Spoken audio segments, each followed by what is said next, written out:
എല്ലാവർക്കും നമസ്കാരം. ഹരേ കൃഷ്ണ. ഭഗവാന്റെ കഥകൾ പറയുകയും അത് കേൾക്കുകയൊക്കെ ചെയ്യുന്നത് വളരെ സന്തോഷമുള്ള കാര്യമാണ്. അതിലൊക്കെ ഉപരിയാണ് ഭഗവാന്റെ അനുഭവ കഥകൾ പറയുകയും കേൾക്കുകയും ചെയ്യുന്നത്.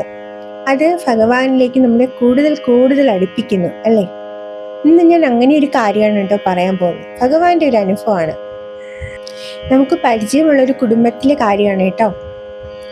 ആ കുടുംബത്തിലെ അച്ഛനും അമ്മയും രണ്ട് കുഞ്ഞു കുട്ടികളാണ്. അപ്പോൾ അവിടുത്തെ ഗൃഹനാഥയ്ക്ക് ത്വക്കിലൊരു മാരകമായിട്ടുള്ള അസുഖം വന്നു കേട്ടോ.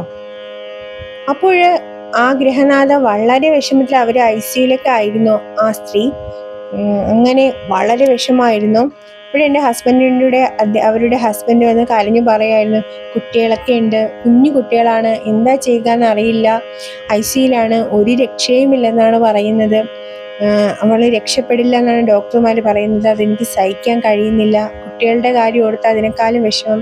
കാരണം 2 പെൺകുട്ടികളാണ്, കുട്ടികൾക്ക് അമ്മയില്ലാതെ പറ്റില്ലല്ലോ. അപ്പോഴും എനിക്കത് കേട്ടപ്പോൾ എൻ്റെ കൂടെ ഹസ്ബൻഡ് വന്ന് പറഞ്ഞു കേട്ടോ, എനിക്കത് കേട്ടപ്പോൾ സഹിച്ചില്ല. കാരണം ഞാനും ഒരു അമ്മയാണ്, എനിക്കറിയാമല്ലോ ഒരു അമ്മയുടെ ഒരു അച്ഛൻ്റെയും വേദന. കുട്ടികൾക്ക് അമ്മയില്ലാതെ വളരുക എന്ന് പറയുമ്പോൾ അത് അസഹനീയമായ ഒരു കാര്യമാണ്. കാരണം സ്വന്തം അമ്മയെപ്പോലെ ഇനി എത്ര ആരൊക്കെ നോക്കിയാലും അമ്മയുടെ സ്നേഹം ഒരിക്കലും ആർക്കും നൽകാൻ കഴിയില്ല. ആ ഒരു പ്രായത്തിൽ അമ്മ തന്നെ വേണമല്ലോ എല്ലാവർക്കും. അപ്പോൾ ഞാൻ വിഷമിച്ചു. ഞാൻ ഇതുപോലെ കണ്ണനോട് പറഞ്ഞു കേട്ടോ, ഗുരുവായൂരപ്പ, അപ്പോൾ മനസ്സിൽ തോന്നിയതാ പറഞ്ഞത്, ഗുരുവായൂരപ്പ, ആ കുട്ടിക്ക് ഇതുപോലെ അസുഖമാണ്, മാറ്റിക്കൊടുക്കണേ, മാറ്റിക്കൊടുത്തു കഴിഞ്ഞാൽ ഞാൻ കിഴിപ്പണം സമർപ്പിച്ചേക്കാമേ ഭഗവാനെ എന്ന് പറഞ്ഞു.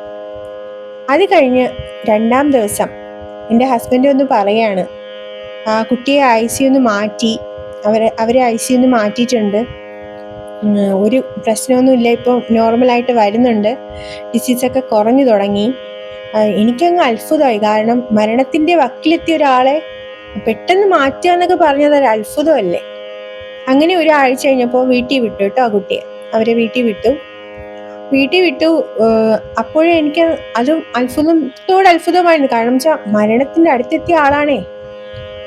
അങ്ങനെ കുറച്ച് ദിവസം കഴിഞ്ഞു, ഒരു 2-3 മാസം കഴിഞ്ഞു, സുഖപ്പെട്ട് വന്നു എന്ന് പറഞ്ഞു, കുഴപ്പമൊന്നുമില്ല, ഇപ്പം നോർമലായി, ആയുർവേദ ചികിത്സയാണ് ഇപ്പോൾ ചെയ്യുന്നതെന്നൊക്കെ പറഞ്ഞു കേട്ടോ.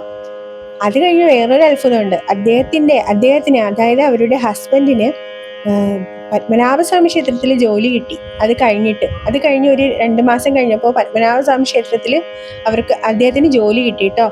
അതും കൂടെ കേട്ടപ്പോൾ എനിക്ക് അത്ഭുതമായി. കാരണം ഭഗവാൻ അവരെ കുടുംബത്തെ ഏറ്റെടുത്തു എന്നാണ് എനിക്ക് തോന്നിയത്. അതിനുശേഷം അവർക്ക് അങ്ങനെ ഒരു പ്രശ്നം ഉണ്ടായിട്ടില്ല, അവർ സന്തോഷമായിട്ടിരിക്കുന്നു. പിന്നെ ഞാൻ ഗുരുവായൂർ പോയി ആ നേർച്ച അങ്ങ് നടത്തി കേട്ടോ. അപ്പോൾ പ്രാർത്ഥനയുടെ ശക്തി അത് വലിയ ഒരു കാര്യമാണ്. പ്രാർത്ഥന ജീവിതത്തിൽ നമ്മുടെ ജീവിതം പല മാറ്റങ്ങളും വരുത്തും, അല്ലേ?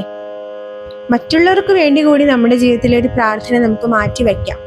മറ്റുള്ളവർക്ക് വേണ്ടി പ്രാർത്ഥിക്കുമ്പോൾ അത് ഭഗവാൻ വേഗം കേൾക്കുന്നു. ഭഗവാന് നമ്മളോടുള്ള സ്നേഹം കൂടാനായിട്ട് ആ പ്രാർത്ഥനകൾ സഹായിക്കും. സ്വാർത്ഥതയായിരിക്കരുത്. സ്വാർത്ഥത ഒരിക്കലും നല്ലതല്ല. അസൂയ, കുശുമ്പ് ഇതൊന്നും ഒരിക്കലും ഭഗവാനെ ഉൾക്കൊള്ളാൻ കഴിയുന്ന കാര്യമല്ല. മറ്റുള്ളവരുടെ ഉയർച്ചയിൽ എന്ന് നമ്മളുടെ മനസ്സ് സന്തോഷിച്ചു തുടങ്ങുന്നുവോ, മറ്റുള്ളവരുടെ ദുഃഖങ്ങളിൽ നമ്മുടെ മനസ്സ് എന്ന് പിടഞ്ഞു തുടങ്ങുന്നുവോ, അവിടെ തുടങ്ങുന്നു ഭക്തിയും സ്നേഹവും കാരുണ്യവും എല്ലാം. ഭക്തിയും കാരുണ്യവും ഉള്ളിടത്ത് മാത്രമേ ഭഗവാന്റെ സ്നേഹം വരെയുള്ളൂ. അത് നമ്മളെല്ലാവരും ഓർക്കുക. അപ്പോൾ ഞാൻ ചെയ്തത് വലിയ കാര്യമെന്നൊന്നും അല്ല ഞാൻ പറയുന്നത്, പക്ഷേ നമ്മൾ ചെയ്യുന്ന ചെറിയ കാര്യങ്ങൾ പോലും വലിയ വലിയ മാറ്റങ്ങൾ ഒരുപാട് പേരുടെ ജീവിതത്തിൽ ഉണ്ടാക്കുമെന്നുള്ളത് മാത്രമാണ് ഞാൻ ഉദ്ദേശിച്ചത്.